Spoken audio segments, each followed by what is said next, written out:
Good morning, St. Martin. You have spoken. You have let your voice be heard. And the results for the parliamentary election have already been announced. And I'm here to let you know that what the final results are. And when I'm saying final, I'm referring to the preliminary results thus far. I've just gotten off the phone with Governor, His Excellency Eugene Holliday, and I've informed him of the results of the preliminary results of the parliamentary election. So His Excellency is informed of how St. Martin has voted. As I've stated earlier this evening, there were no incidents whatsoever. With that, I'm very pleased. St. Martin has composed itself and executed its democratic rights. For that, I would like to congratulate St. Martin. The outcome, the amount of valid votes that were casted were 14,856 votes, and we have a quota of 966. The turnout for this year's parliamentary election is 67%, whereas in 2014, August 29th, it was 69%. I will go over now to the allotment of the seats. Bear in mind, as I've stated earlier, that the results are preliminary results. After looking at the total amount of votes that were casted, as well as taking the quota into consideration, I can inform you of the following. The OSPP has in total 204 votes.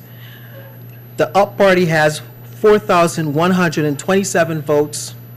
The US Party has 2,796 votes. SDM 603 votes. The SMCP 856 votes. Hope Party has 75 votes. PPA 229 votes. The DP 1,810 votes. And the National Alliance 3,783 votes. That will mean that the amount of seats allotted for the National Alliance will be 3 seats, the DP 1 seat, the US Party 2 seats, and the UP Party 4 seats. That will bring us up to a total of 10 seats. As such, there are 5 residual seats. Once making the calculations of the residual seats, I can inform you, St. Martin, that the first residual seat goes to the National Alliance, whereas the second residual seat goes to US Party. The third residual seat goes to the DP. The fourth residual seat goes to the UP Party. And the fifth residual seat goes to the National Alliance. Again, that will result in the following allotment of seats. The National Alliance, 5 seats. The UP Party, 5 seats. The US Party, 3 seats. And the Democratic Party, 2 seats. That totals the 15 seats that we have in Parliament of St. Martin. Ladies and gentlemen, St. Martin, these are the preliminary results. We will have 5 days, as the law prescribed, the keys for ordering, 5 days after the election date. We will have a public meeting, whereas we're going to be going over this again, and we will also be cross-referencing the PVs that we have, and as per resulting out of that meeting, then we will go over and look at the final results, because we cannot establish the final results now as per the legislation. It can only be established after that meeting that will be held on October 3rd at 10 a.m. in the morning. I would like to thank each and every one that has contributed towards this election, this parliamentary election. As I said, it's been months in preparation. Many persons, not only the Central Voting Bureau, but many stakeholders involved, they have worked very hard in making this day very much possible. But also, I would like to thank all those members that have been working at the polling stations from morning up until very late at night and even deep in the morning, and trying to not only making sure that you've executed your democratic rights, but also counting the votes as well. It's not an easy task, so I would like to thank them as well. I would like to thank DCOM. I would like to thank the police force that made sure that we were safe and made sure that everything has been carried out in an orderly manner. I would like to thank NVGEBE for assisting the Central Voting Bureau at all polling stations. It's been a terrific experience working together with them. And for that, I am very much pleased. I would like to thank the Parliament of St. Martin, the Presidium, for making it possible for us to actually broadcast from here tonight in the House of Parliament. After all, it is a parliamentary election. For those of you that I probably have forgotten to mention in thanking you, you know who you are. Thank you very much. And with that, St. Martin, I would like to bid you a very good morning, so to speak.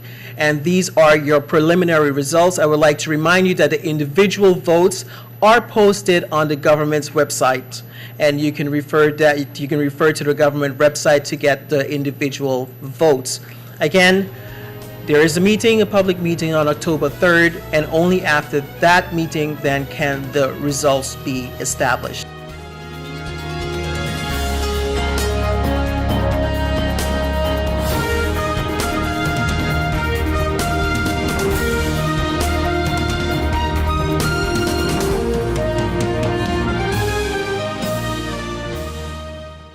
Life is a journey, full of connections. You're in safe hands, even when life starts too soon. You don't have to miss a single beat. When a bad hair day makes you sad, just sharing can bring you joy and more to come. They take the plunge, turn fear into faith, while you capture those beautiful moments. In the game of life, it's family that counts. They'll be there even when you lose. We all have our moments of reflection and hope. And when you feel you're losing everything in life, we're there, because there's more to come. When life starts too soon, you don't have to miss a single beat. We're here to connect you and share life. Telcel, when you want more. GEBE has been faithfully serving the communities of St. Martin, powering your home and our economy. Come rain or shine, our qualified team of professionals are working hard 24 hours a day to provide you and your family with safe, reliable electricity and water. We use the latest technologies and test our products daily to maintain the highest international standards. Our friendly staff is always there to assist you, whether in person, over the phone, or online. We are committed to constantly improving our products and services, making them more efficient, effective, and environmentally friendly to serve you better today and our next generation of clients tomorrow. GEBE, powering a brighter future. Our friend Megawati is here with tips to save you energy. 1. Turn your airco temperature up. 2. Use a ceiling fan instead. 3. Buy energy-saving products. Save some green with NVGEBE. Need a loan that's quick and easy. Island Finance. Up to 50,000 guilders really easy. Island Finance. For education, a renovation. That's no problem. Yes, it's true. That's not all. They're quick and friendly too. Island Finance. Appliances, vacations, even fix your car. You can depend on Island Finance. Strategy, Mr. Lake. What, in your opinion, is the strategy of the political parties in today's election? What is their political strategy? Well, let me say that I've been looking at all of them, and the strategy of let us say the USPP, the US party, for making it simpler, say the US party has been really exposure. They have gone big out on exposure, on posters, on flyers, on the traditional way of campaigning. They have run that type of a campaign very effectively, I believe. They have done what they're supposed to do along that line, and it's paying off for them so far. As we look at the votes as they come in, the Democratic Party has taken a position of a more traditional, not traditional in the sense, more conservative approach, I would say, in their leadership and approach towards elections. It's not the approach that you will normally expect of the traditional Democratic Party of the past, not as grassroots oriented as possible, more, I say, almost moving towards what I would call a middle class audience, something, a middle class electorate is a better word, using more what you would call more reasoning in their approach. But Mr. Lake, you must agree that the Democratic Party has always been appealing to the two extremes in our society, the elites and the lower class. Yes, So but the Democratic Party has had that strong hold. What would be interesting to know now is who is their base?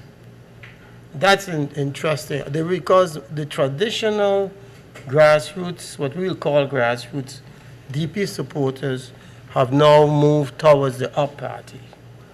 They have now gone the younger wing of the up party is really in many ways the child of the Democratic Party that has taken especially the younger generation, and they have moved with that party.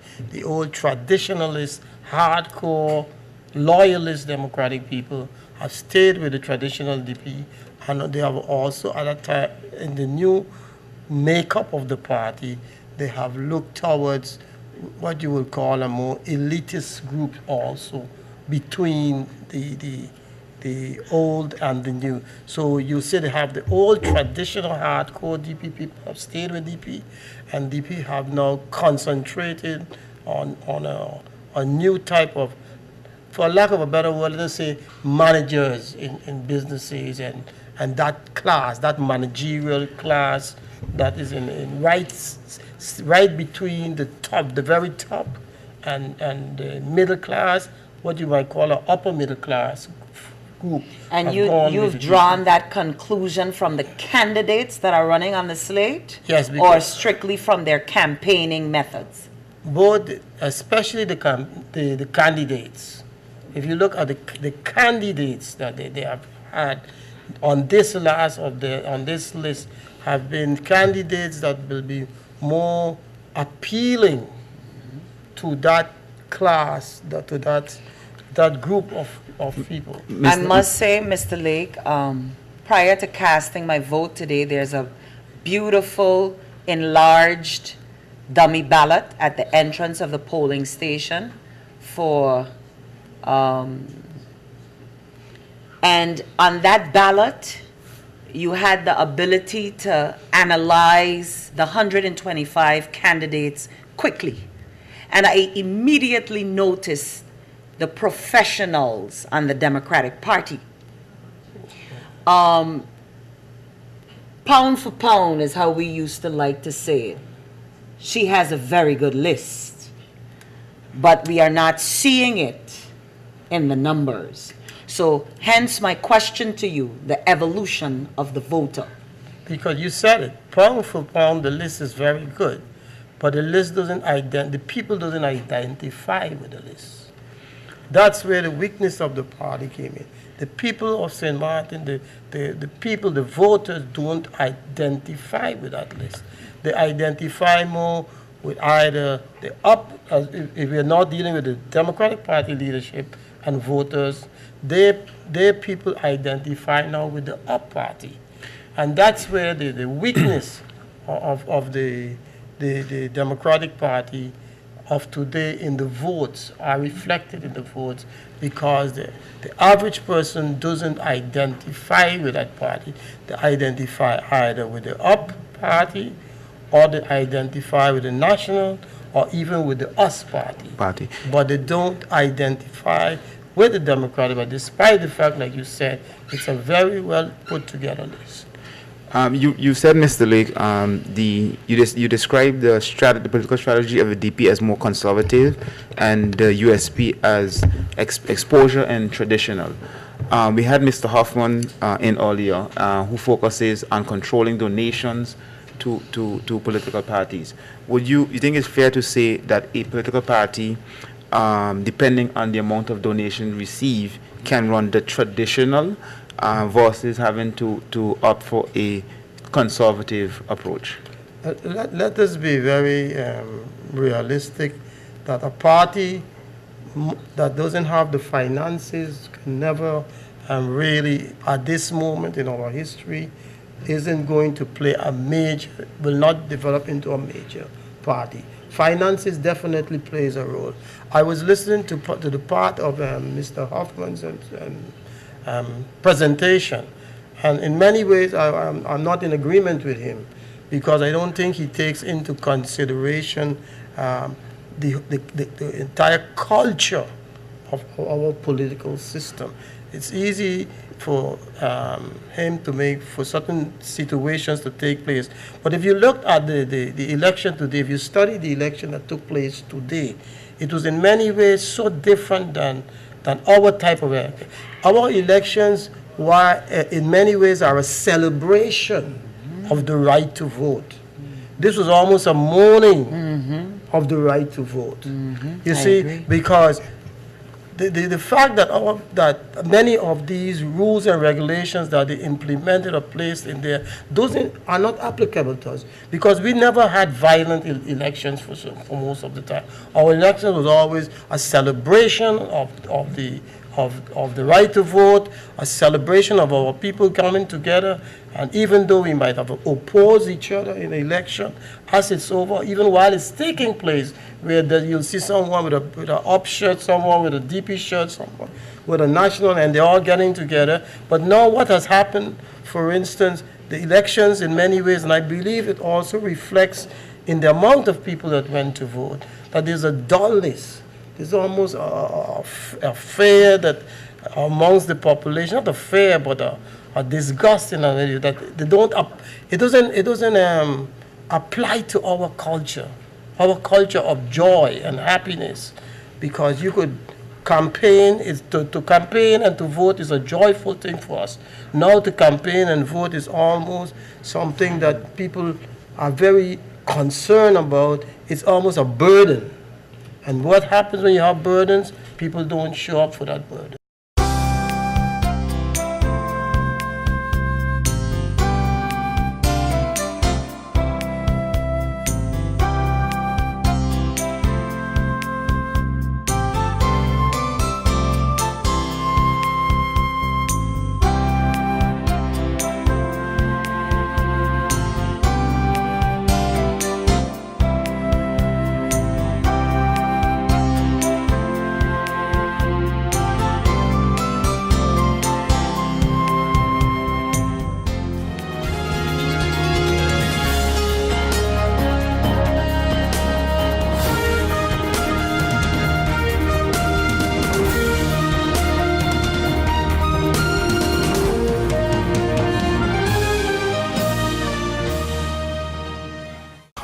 Oh my, what an inventory list, and so unnecessary. But wait, your home contents are all insured by Be Sure. That means that you determine the amount you want to insure. No inventory list, no hassle. Are you Be Sure? Be Sure. Bob, I can understand why you're parking so carefully. Of course, when you can get 80% discount on your Be Sure car insurance. But that's overdoing it, Bob. Are you Be Sure? Be Sure. Yeah!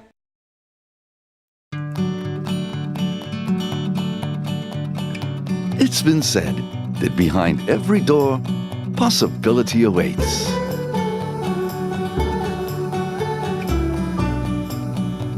How much possibility depends on which door you open first. Every day, we help our customers discover the possibilities in their lives. It all starts with a conversation. Scotiabank. Discover what's possible. And what I would like to see for St. Martin, like I said, comparative government politics is my main thing. I would like to see St. Martin move on with a sustainable government. I think we have had problems in the last 6 years, 5 governments. It's just not the way that you can develop a constituent state. And I think that it's important that we understand our system of government. There's nothing wrong with the parliamentary system. I think the parliamentary system is perfect. It's just that we don't understand how to govern. And as notice, I've presented a draft proposal for the stopping or curtailing of ship jumping. I hope when this new parliament takes place that they would then address this problem and use the bring it back to Parliament, my draft legislation to curtail ship jumping, and respectfully passed it. Okay. Can you give us some insight, Mr. Romney, into just the highlights into what your recommendation is for ship jumping? In essence, basically, my recommendation or my draft proposal on ship jumping or to avert ship jumping, it comes straight from the Constitution. The Constitution basically said that Parliament should be proportionally representation. Proportionally represented. What that simply means that if a party wins, let's say 10% of the votes from the electorate, then that party should be represented in Parliament with the same amount throughout that electoral cycle. And that's all. I mean, it's simple, it's straightforward. And if we really go along with the Constitution and our electoral laws, then there will be no problem. Basically, what we're doing now, ship jumping, is constitutional. It's against the constitutional. It's incorrect, and that's come basically because we do not understand our system of government. And I think I want to impress on the people that they should keep their parliamentarians to the stone, to the fire, and make sure that they understand the system of government. For that reason, too, I've written a book on understanding our parliamentary system of government. So you're saying that in principle, if I understand you correctly, if someone is not self-elected, then the seat should stay with the party? And that is correct. And you might hear persons saying that it's not for the party, it's the individual. A person cannot get elected without being part of a party. The first thing out of business is what?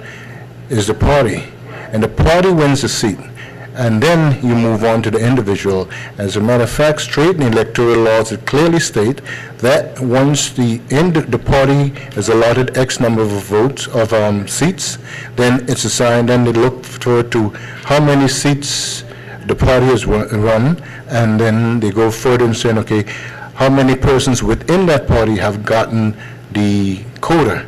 If that person have not, for persons, let's say the party wins 5 seats, and only in most cases here 1 person got a quota, then there are 4 seats that now needs to be allotted, and it's clearly in the electoral thing that in the electoral ordinance that those persons that fill those seats are then selected. You say not elected. You say of those that are not elected, they will be selected in order to fill those positions based on the preferential system. Yeah. Last election, there were only 2 individuals that were self-elected. Honorable MP Heileger and current Minister Ms. Jacobs.